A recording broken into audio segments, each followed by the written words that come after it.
ไปฮู้จักกับผู้ลงสมัครรับเลือกตั้งเป็นสมาชิกสภาประชาชนนครหลวงจันทร์สุดที่ 5 ประจำเมืองศรีสัตนาคและเมืองหาดทรายฟงติดตามได้ในรายงานพิเศษการเลือกตั้ง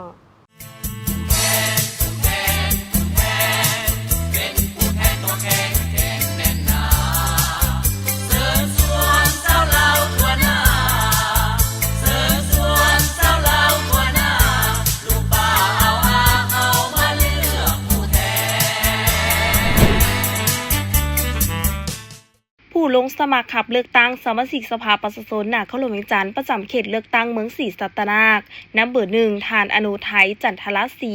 กรรมการพรรคนครหลวงจันทร์เลขาพรรคเมืองศรีสัตนาคน้ำเบอร์2ทานสุริยะสวีสุขห้องหัวหน้าห้องว่าการสภาประชาชนนครหลวงจันทร์น้ำเบอร์3ทานบุญทวีศรีแสนดี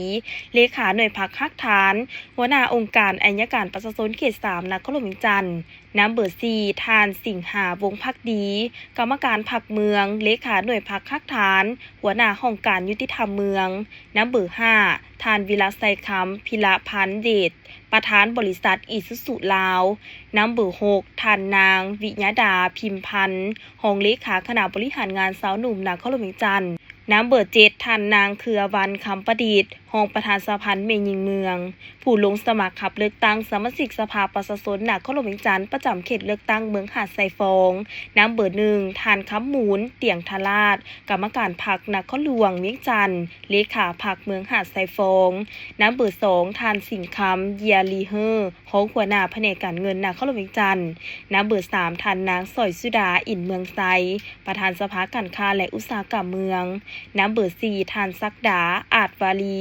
กรรมการหน่วยพรรคฮักฐานห้องหัวหน้าแผนกยุติธรรมนครหลวงเวียงจันทร์น้ำเบอร์5ทานสอนประสิทธิ์สุวรรณเมืองกรรมการพรรคเมืองประธานแนวล้าวสังชาติเมือง